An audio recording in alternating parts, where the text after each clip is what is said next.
Hey guys, it's Joe, the 50-something Dasher, and welcome to my 5-part series on customer ratings with DoorDash, coming to you from our Airbnb in Amish country. It's very hot outside. It's like 88, 89 degrees on September 5th, 2023. That combined with the fact that there's, I guess, rush hour traffic going on right now, whizzing past this place nonstop. Because of the heat and the traffic, I decided to shoot this inside. But still, even from shooting inside, we still get an amazing view of the countryside. Pretty awesome. So, like I said, this is my 5-part series on customer ratings with DoorDash. Now, with other gig tubers, there may be other aspects of delivery driving that they focus on more so than other parts of the pay is obviously a big thing. Things like acceptance rate, do you need top dasher status or not? I mean, that gets talked about a lot. But for me, I don't know, and I have something to say on all of these various different topics and aspects of the job. But for me, kind of like the one thing, like for instance, if I was on the DoorDash council or if I was somebody that DoorDash listened to, customer ratings is one of the first things that I personally would kind of like to address.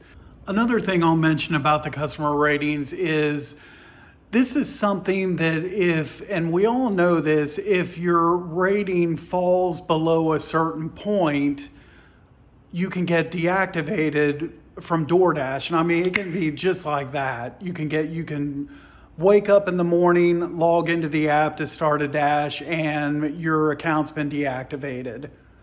And there's some major flaws with this system. I think there's major flaws with how the customers can give you a rating, the reasons why they can give you a bad rating, the fact that not many customers will even give a rating. I mean, and I'm going to go all through all of this in the upcoming episodes of this series, the other parts to this series. So I just think for something that much of an importance is placed upon it to where you have to maintain a certain customer rating, and it's important enough that if it's not maintained above a certain level, then that's grounds for deactivation.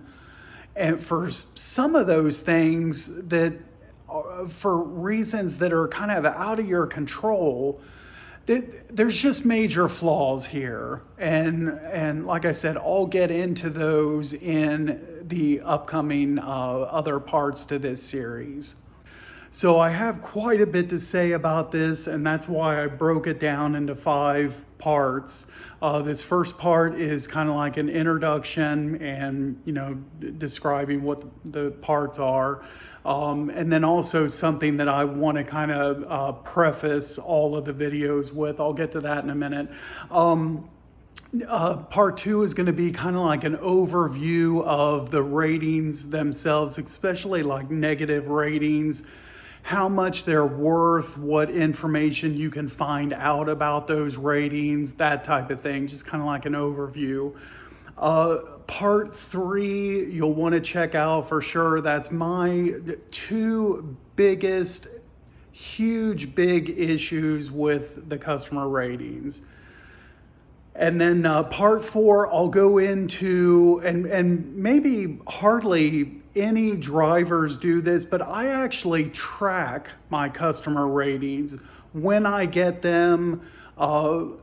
I have a general idea of when negative ratings are going to fall off of my account. So along with tracking my mileage and my pay, hours worked, along with all those other things, I track my customer ratings as well. So that's what part 4 of this series is going to detail.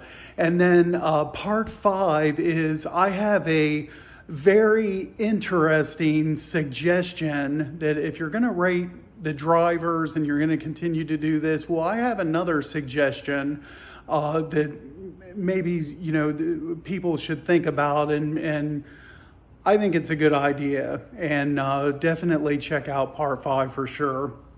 But like I said, I wanted to all of this that I'm about to say in these upcoming episodes about customer ratings, I want to preface all of this by saying that me personally as a dasher, I do not ask for or beg for customers to rate me. I don't ask for tips. That's just me. That's just how I operate things. I don't do that. Some dashers, when they deliver these orders, some of them might include with the order a little love letter, maybe some Hershey Kisses, some flowers for the customer, that type of thing, a little, treat basket or whatever all they do, stickers, that type of thing. That's not how I do things. I just don't. I am assigned an order. I go, I pick it up. I make sure I pick up the right order, it's accurate.